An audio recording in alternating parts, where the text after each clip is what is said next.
हिवाळ्यातली कधी पालेभाजी खाऊन बघितली आहे का? तर आज मी बनवणार आहे लाल चवली माठ आहे आणि हिरवा चवली माठ आहे. तर ही भाजी घरातली आहे आणि आत्ताच शेतावरून काढून आणली होती. तर म्हटलं आता ह्याची भाजी बनवायची आहे, तर व्हिडिओ करूच या.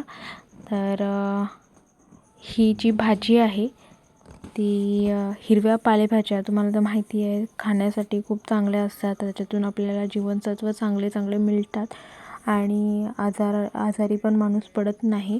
आणि ऑर्गॅनिक असल्यामुळे ह्या भाजीपाल्याचा आपल्याला कोणत्याही प्रकारचा त्रास होत नाही, कारण खते वगैरे आम्ही मारत नाही आहोत. फक्त ही भाजी पाणी आणि माती जी काय असेल त्याच्यावर होते. आता माती म्हणजे कुठली, तर कंपोस्ट असतो ना का, किंवा कोकोपीट, अशा सगळ्या मात्या एकत्र करून लावलेली असते ती भाजी. त्याच्यापासून ओरिजिनल नैसर्गिकरित्या खत मिळतं.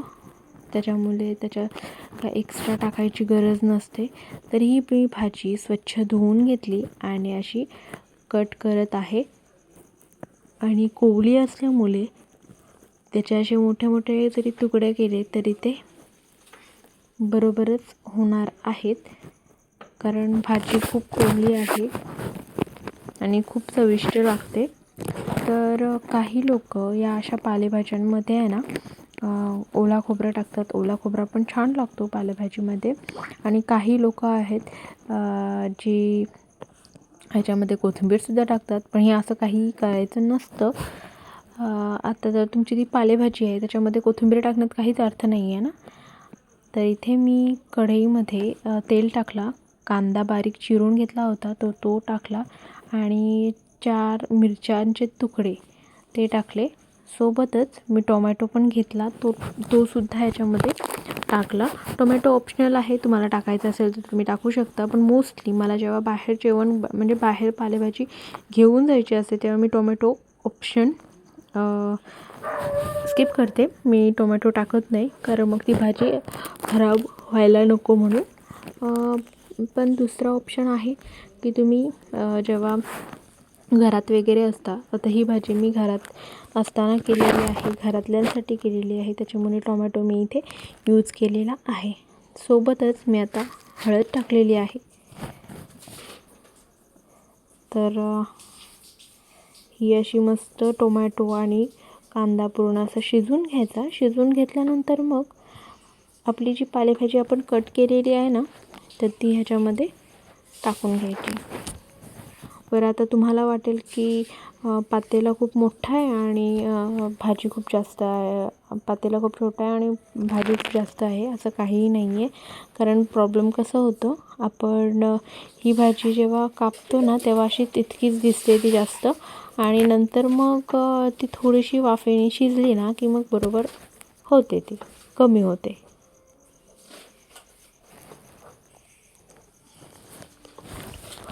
तर आपल्याला याच्यामध्ये मीठ टाकायचं आहे.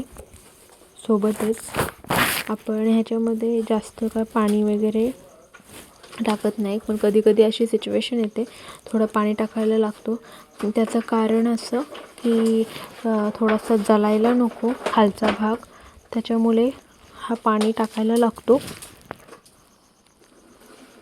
तर इथे मी मीठ टाकलेलं आहे, चवीपुरता खडा मीठ टाकलेला आहे. आणि आता आहे ना हे मी पूर्ण असं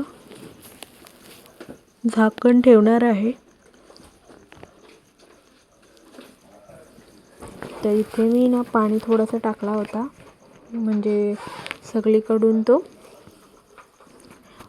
जलायला नको आणि थोडासा मॉइश्चर क्रिएट झाला तर भाजी पण लवकर शिजेल, म्हणून थोडासाच टाकला पाणी आणि असं झाकण ठेवलं. तर हे असं आपण झाकण ठेवल्यानंतर